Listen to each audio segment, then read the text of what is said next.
Wales is, as the world already knows, a very beautiful place. But hers is a beauty perceived on a human scale, because happily for visitors, the country is not very large.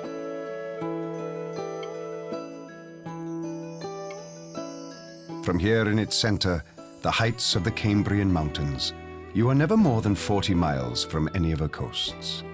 No, she's not very large, and that is precisely what makes her variety so unique and dramatic.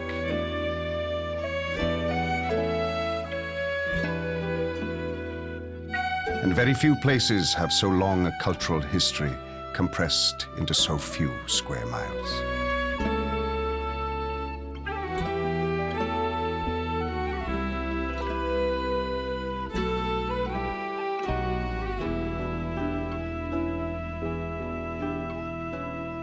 Crossing the border, you might not even notice you've left the fringes of England until you hear people speaking a very strange language indeed. But Welsh represents our pride in our past, and it's been a hard-won cultural legacy.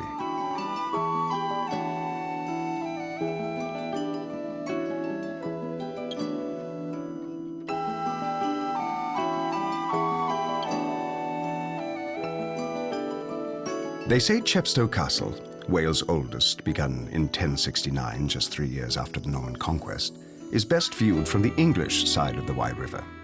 Suffice it to say, Welshmen heartily disagree.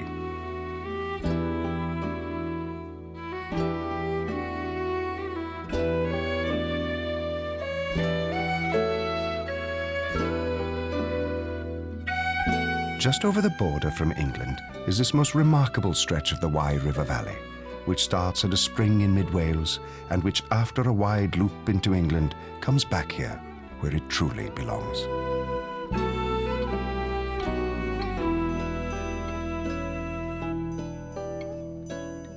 Our Welsh passion for the outdoors is accommodated by the Wye Valley Walking Trail, 107 miles long. There are lots of charming rest stops for visitors along the way. A helpful phrase to learn is, "Ydych chi'n siarad Saesneg?" which means, "Do you speak English?"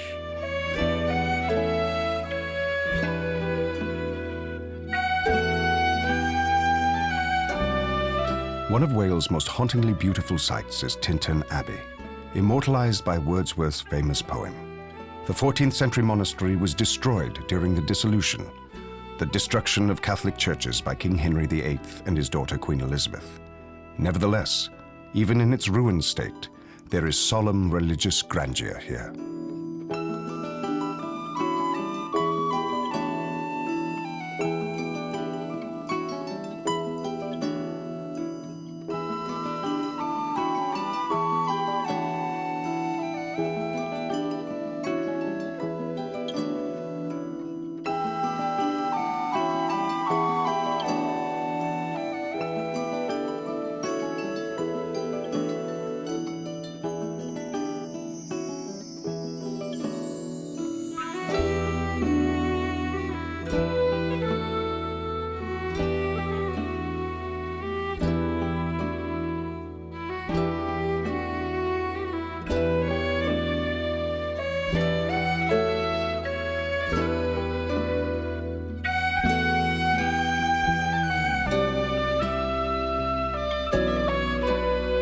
If you happen to lose your way in Wales, you're very likely to stumble on a castle of some sort.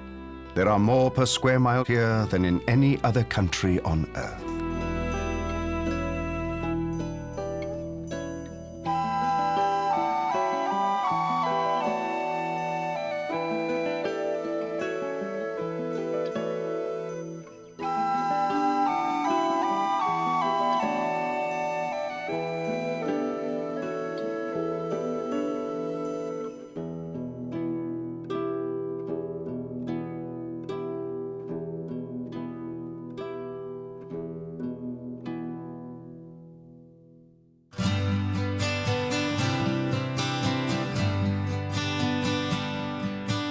The new seven-road bridge connects Bristol, England, to the port cities of Newport and Cardiff in southern Wales.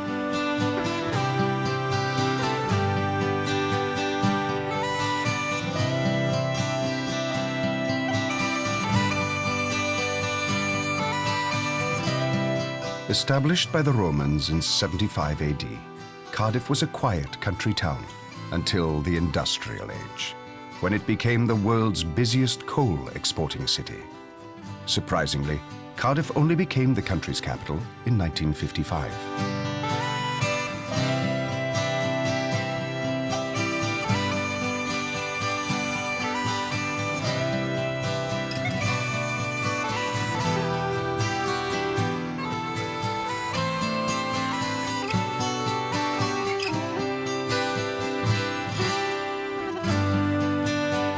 We Welsh are absolutely mad about our rugby, but we do also leave a little room in our sporting lives for football, what you Yanks call soccer.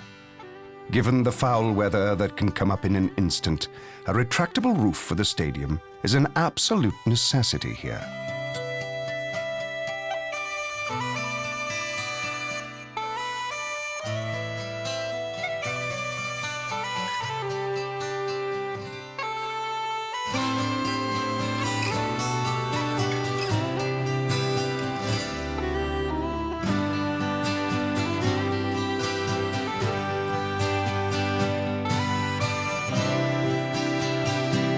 The law courts, the City Hall, the National Museum, in fact, all the administrative offices of this capital city are here in these neoclassical buildings in Cardiff's Cates Park.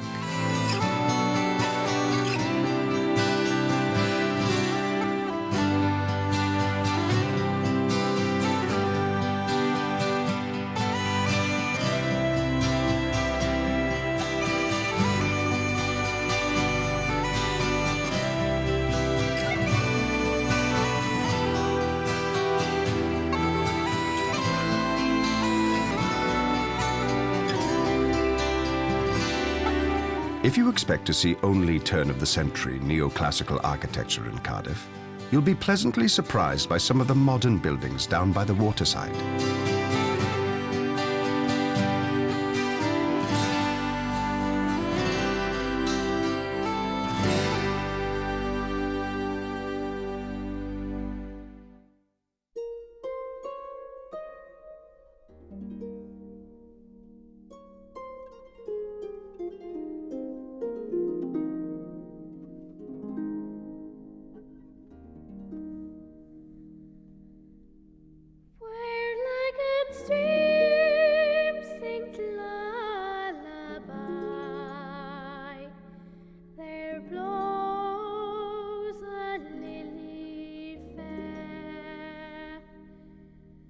Twilight gleams in her eye, the night is on her hair,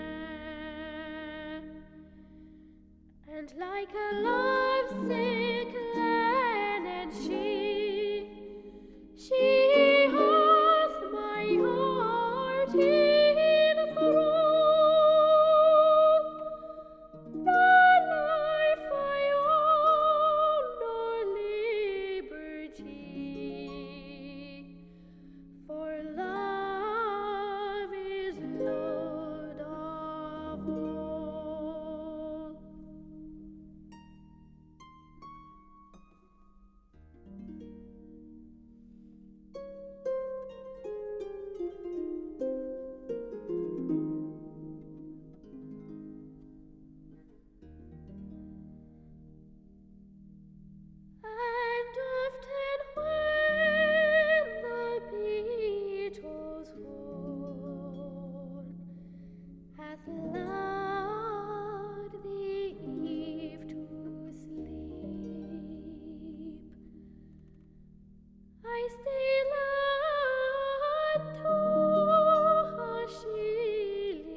The past is always carefully preserved as a living presence in Wales. Whether it be in a medieval village or as a mysterious seaside monument commemorating an even earlier age.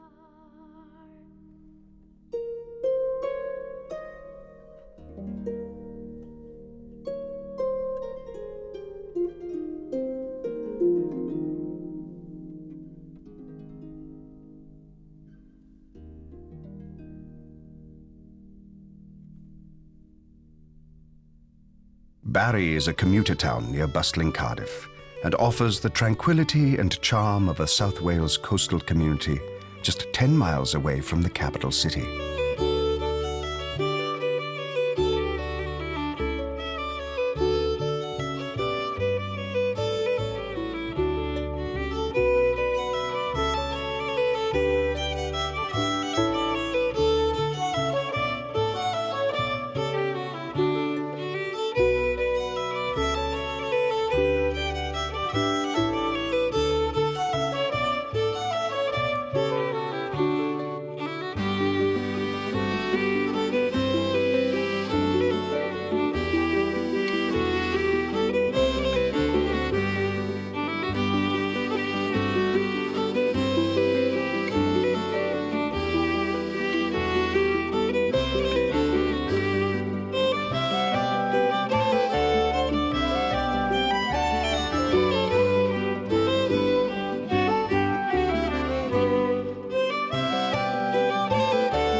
There are trailer parks in every country, but where else in the world would you find an entire seaside trailer town?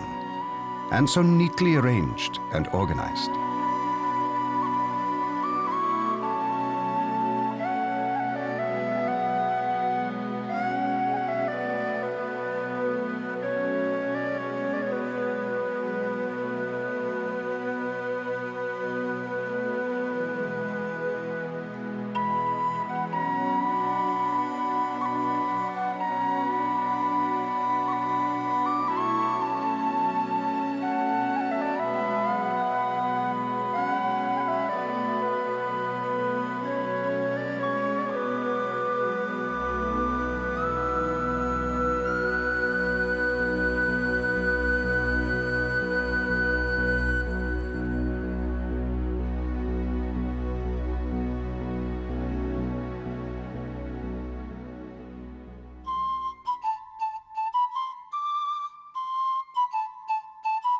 Set on a wide, curving bay, Swansea is Wales' second largest city.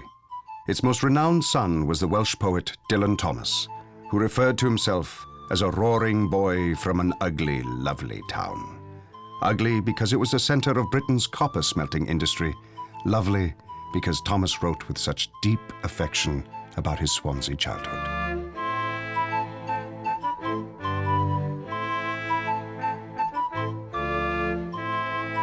The center of the city was destroyed by heavy German bombardment in World War II. Its rebuilding and more recent renewal have made it worth a stop on any visitor's itinerary.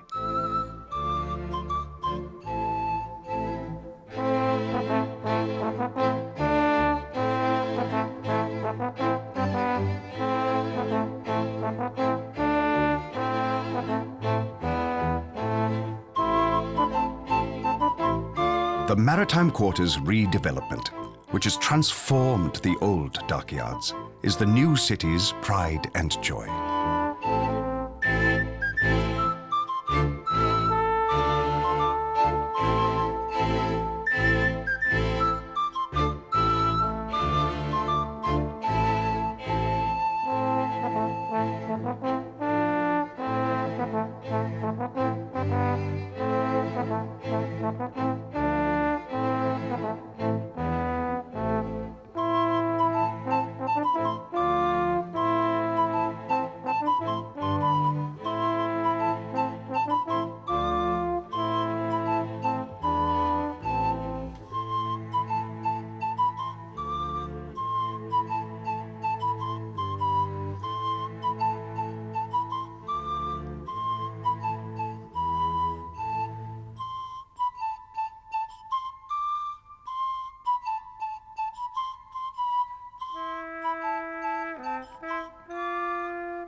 In the summers, the resort town of Tenby on Carmarthen Bay is so attractive its population swells 4 or 5-fold. Yet the town has managed to retain its modest, old-style character.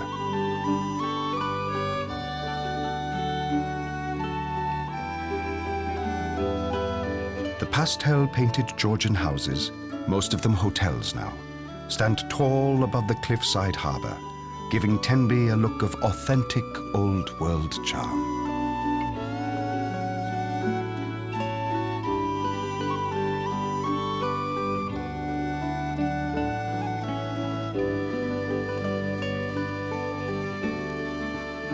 The headland is capped by the ruins of a Norman fortress, a reminder that in Wales, the distant past is always closer than we may realize.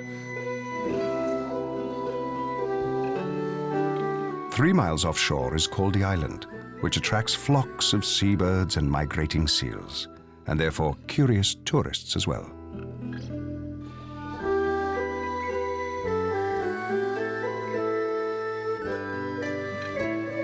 There are regular boat trips daily out from nearby Tenby Harbour.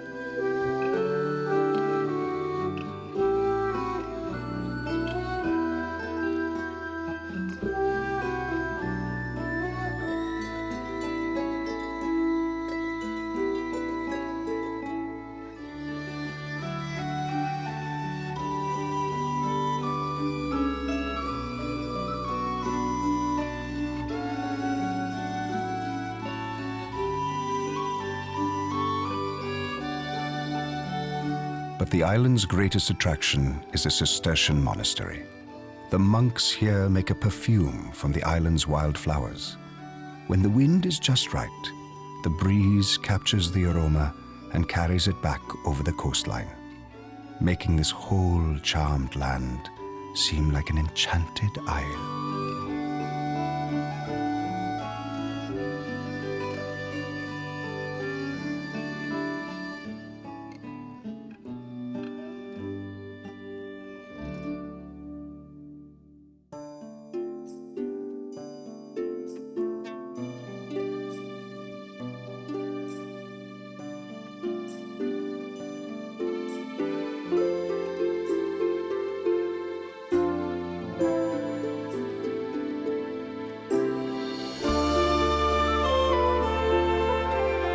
If you've missed the superb surfing opportunities around Tenby, Oxwich Bay will serve you just as well.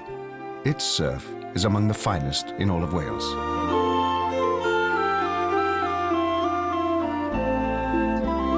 Castles, fortress ruins, working farms, and a large nature preserve all are intertwined here in Oxwich by the Sea.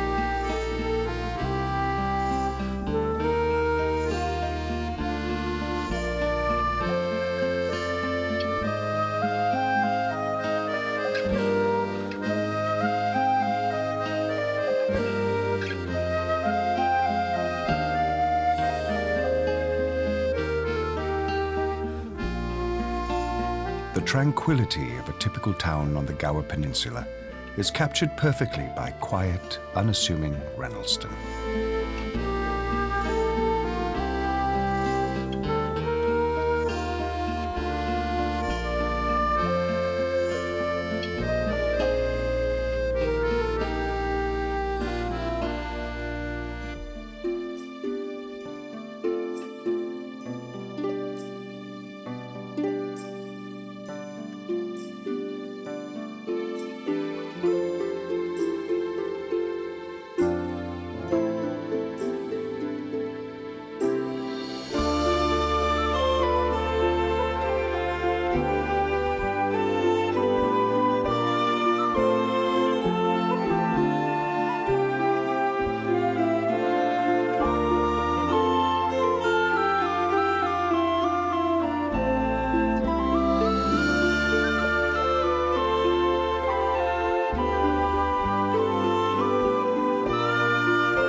Situated on the Carew River near Pembroke, this 12th century castle was abandoned in 1690.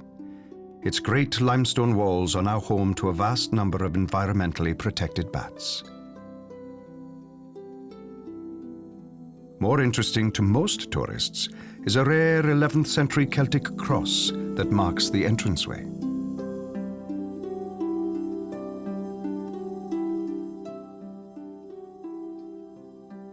On the causeway very nearby is Wales' only working tidal mill. Twice daily, the tides power a water wheel that has ground the local grain ever since Elizabeth was queen in the 16th century.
Welsh soil is extremely fertile. Almost anything that can be raised anywhere in the British Isles can be grown right here in South Wales. One of the most beautiful things in all of Wales cannot be seen, only heard, and that is its music, particularly the country's male choruses, which are world famous. Here the saying goes, "We Welsh love to sing, and sing best when we feel most alive." And it always sounds better, mewn Cymraeg, in the old language.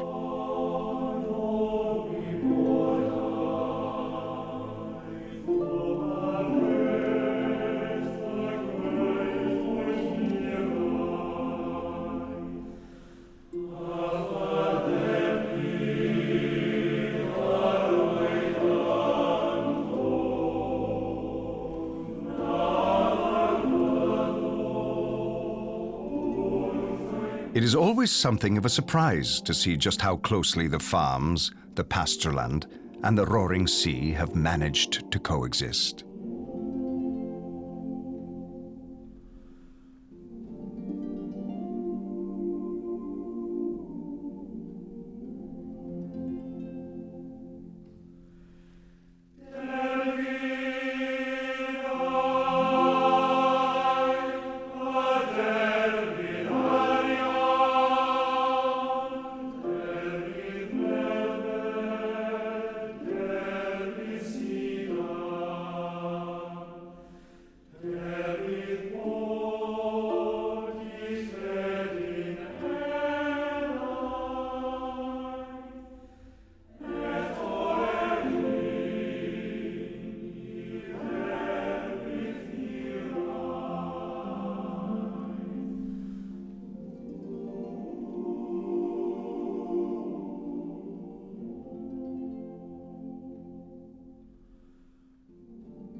This surviving water fortress was one of many built in World War II to protect the coastline from surprise enemy attack by sea.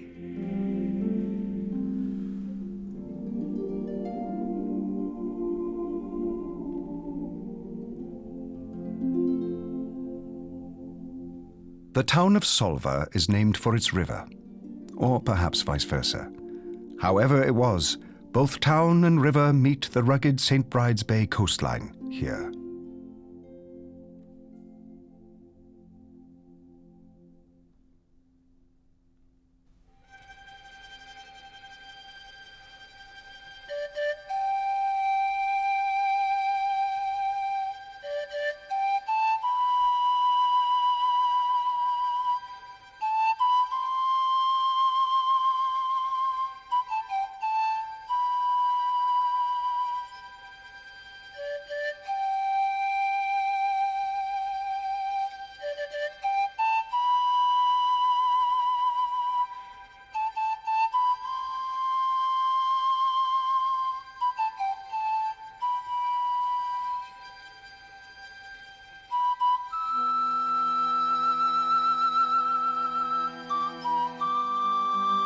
The Welsh name for this town, Tiddewi, means literally David's house, and it was very near here that St. David, patron saint of Wales, was born.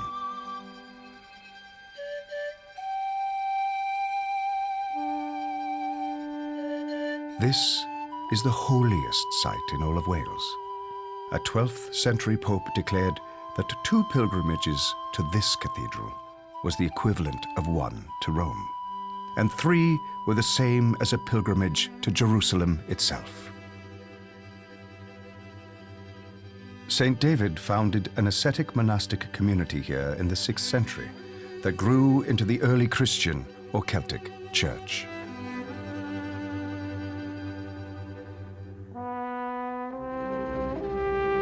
St. David's holy relics are kept in a sepulchre here in the cathedral, a particularly sacred place.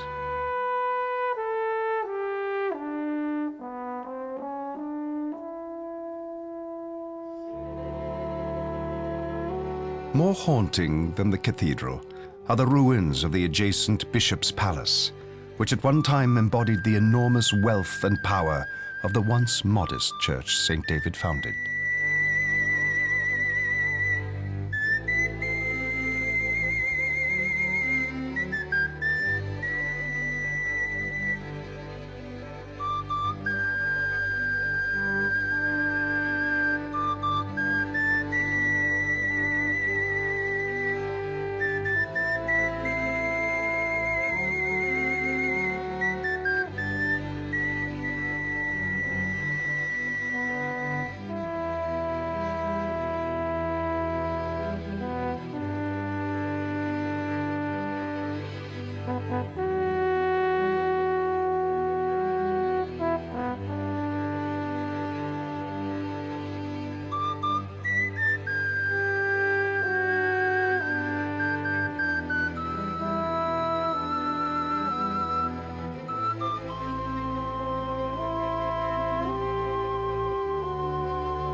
When we reach Stumblehead, we are on Wales' windswept western coast, facing Cardigan Bay and the not-too-distant coastline of Ireland.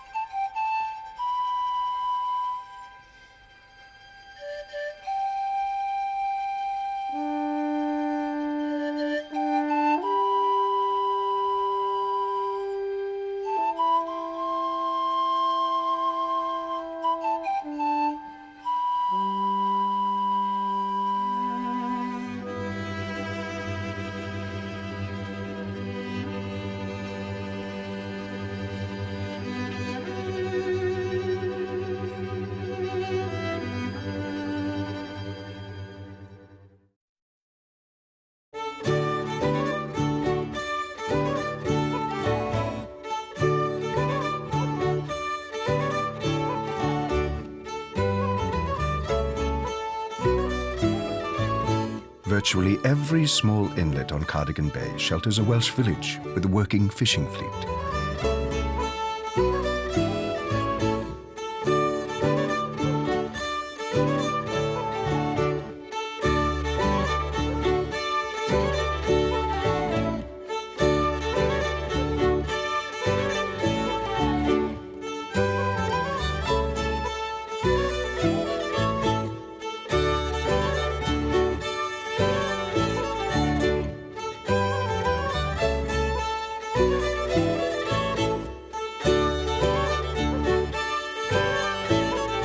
Even on the clearest of days, the weather on the west coast of Wales is often turbulent.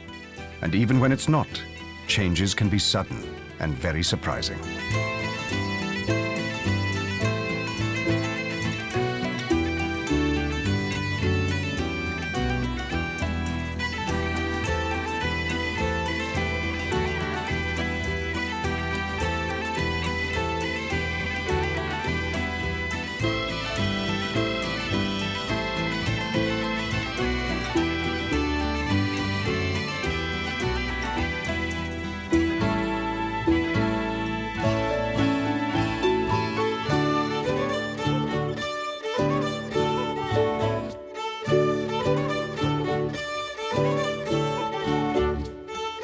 Somewhat larger as a fishing and sailing port is Awyr, known for its extremely colourful seaside houses.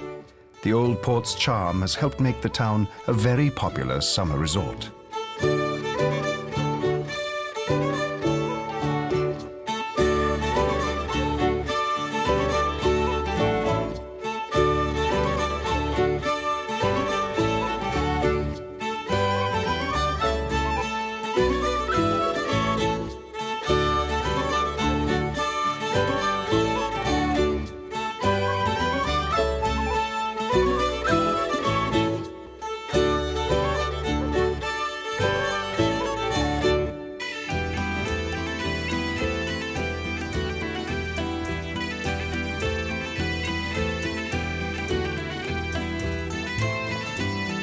The largest town on the bay, Aberystwyth, was in Victorian times such a stylish resort, it was called the Biarritz of Wales.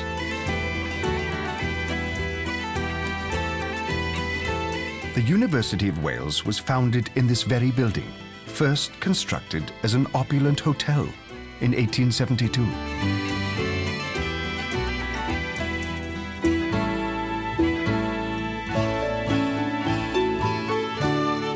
The old castle at the harbour's entrance, like many of the others in Wales, was built in the 13th century by Edward I of England and destroyed by Oliver Cromwell during the Civil War in the 17th century.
A train on the United Kingdom's longest electric tramway leaves the Cliff railway station every few minutes, taking visitors to the scenic top of Constitution Hill, from where on a clear day, the entire Cardigan Bay coastline comes into view.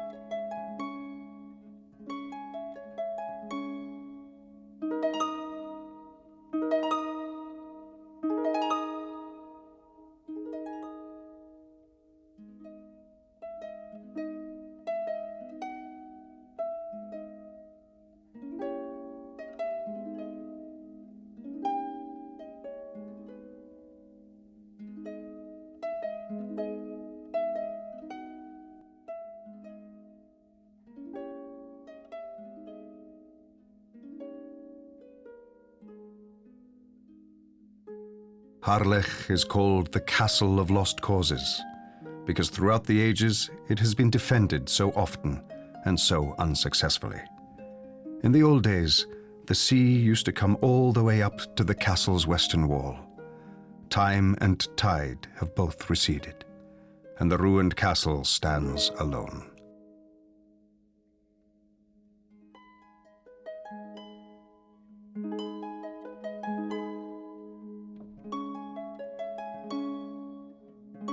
From these ramparts on a misty morning, you can sense the sadness here. The sounds of battle and the lives lost in the name of passionate causes seem nothing more than distant echoes now. Old Welsh glories, shrouded forever in the mist of the past.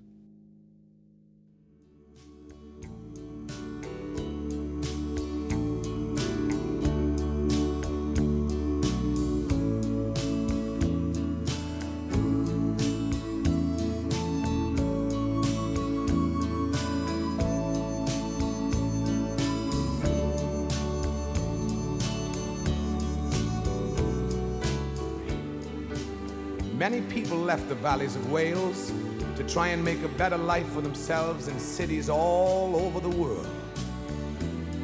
This song is dedicated to them and their descendants. So you went and left your valley all those years ago, and many were the young men at the time. And as you left the station, you saw that you were leaving the rivers, the mountains, and the mines. You came into the city, left your friends at home to make yourself a better life was your aim. The heartbeat of the wronged is not a thing that seems, but it's always calling out your name. Come home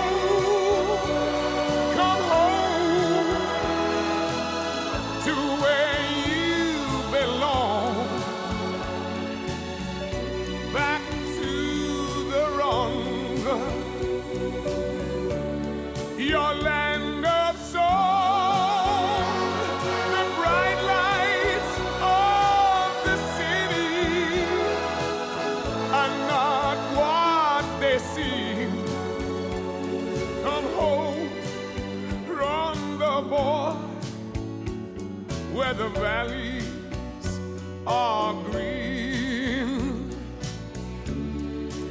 Snowdonia National Park, the largest in Wales at 827 square miles, encompasses a great deal of the country's interior. It is named after Mount Snowdon, Wales' highest peak, and a challenge to scale at 3,565 feet. Fortunately, there is also a tramway almost to the top. One way or another, 500,000 people arrive at the summit of Mount Snowdon every year.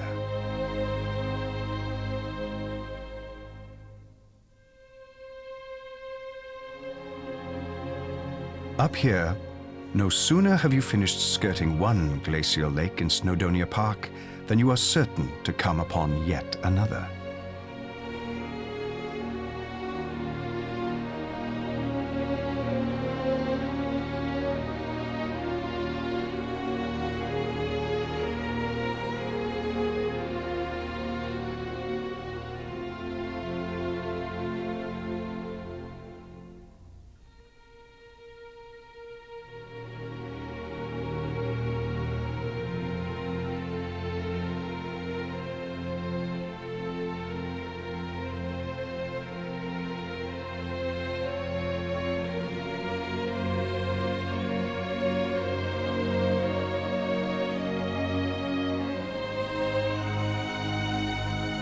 The easiest route to the peak of Mount Snowdon begins in this town. The railway that used to take miners up the mountain to work now takes visitors the 5 miles to the summit.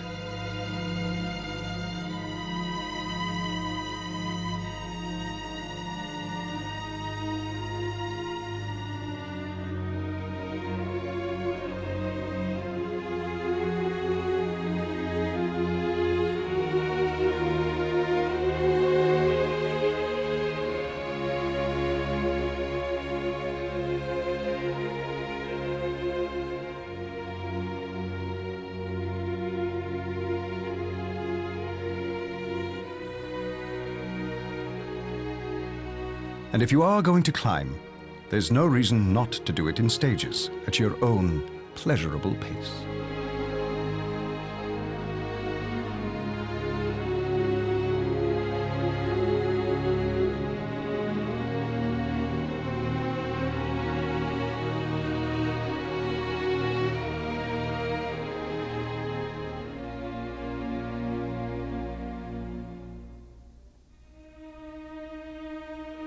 This town at the confluence of the Glaswyn and Colwyn rivers has a curious name, Bedd Gelert, which means Gelert's grave.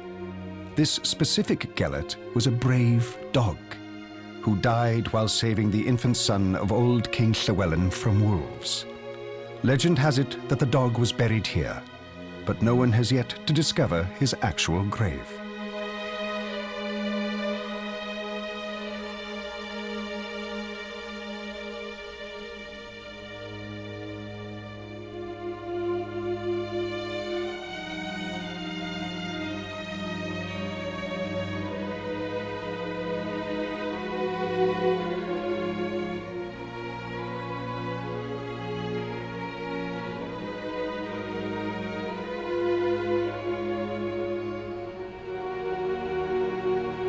A return to the lowlands and the ever-present sea is always only minutes away.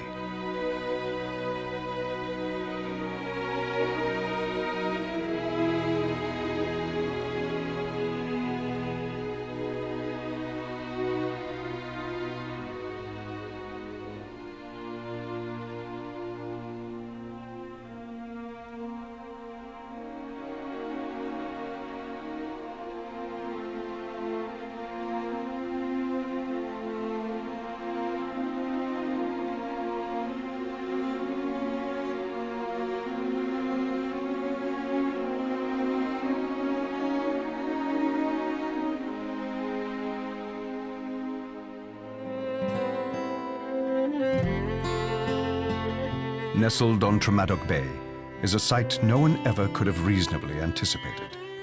The Welsh architect Sir Clo Williams Ellis decided to build an entire village he described as being of my own fancy on my own chosen site. And a more original Welsh fancy one can't possibly imagine.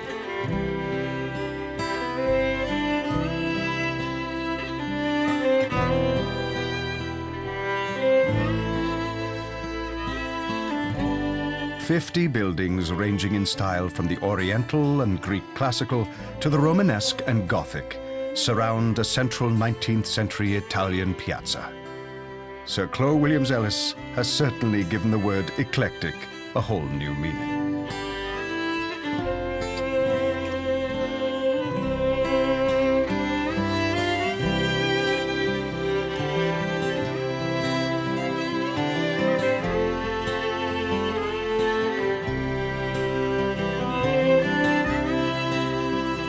Rarely, though, will you ever see Port Meirion this peaceful. Summer visitors usually overwhelm the place.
one of the most famous castles in Wales looms over the old walled town at its feet. Here in 1301, the English king, Edward I, raised his royal scepter and invested his infant son, the first Prince of Wales, a title carried to this day by the eldest son of the English monarch. Ironically, Carmarthen is located in a region that is at the heart of the Welsh independence movement.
Unlike most of the other remarkable fortifications in this part of Wales, this one was not built by King Edward. In fact, it is a fanciful place, built in the 19th century by Lord Penrhyn, a successful merchant who made his fortune from slate mining and the sugar trade.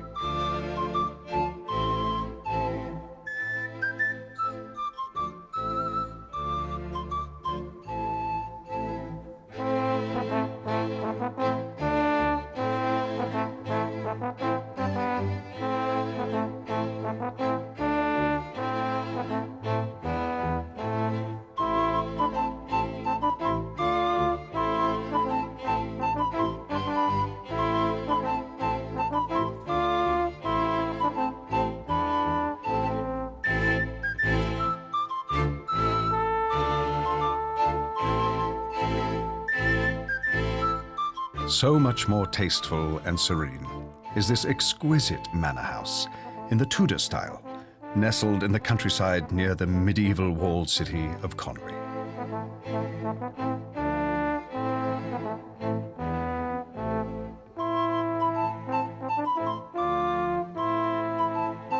The old walls give the town an historic dignity that you can actually feel walking down some of its narrow cobblestone streets. And as always, there's the castle. Built in just 5 years by order of the castle-obsessed King Edward. UNESCO has named it, along with Carmarthen Castle, an international cultural treasure.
Llandudno is just a wonderful, unabashed, old-fashioned seaside resort, Wales' largest, in fact.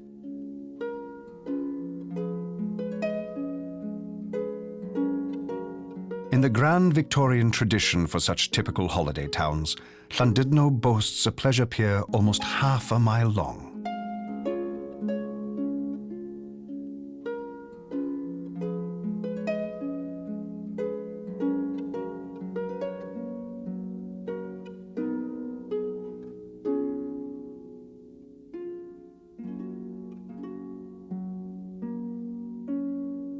And an immense stretch of beach on Llandudno Bay, whose promenade is lined by resort hotels that in season are always filled to capacity.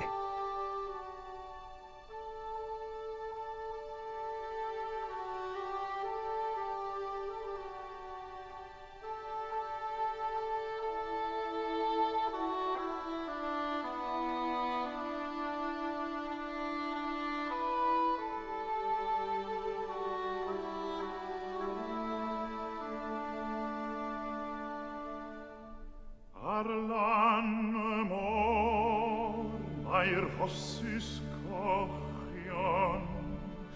Ar lan y môr mae lilis gwynion.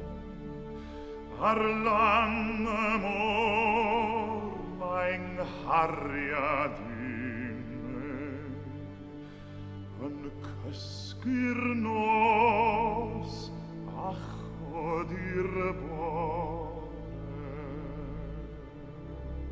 On the northern coastline, the River Dee estuary separates Wales from England. Here, the withdrawing sea leaves tidal pools and great stretches of wonderfully mottled sand. And we know we are privileged to see such coloration, such untouched natural beauty. O amgylchon fe dydd y lili ac ambell gam yn oros mari. And more privileged still to see these sea lions, who have made their way here from the depths of the Irish Sea and even further north, here to this isolated and protected Welsh beach of Port Awyr. These sea lions seem to have found their own version of paradise. Ar lan y môr mae cerrig gleision. Ar lan y môr mae blodau'r meibion.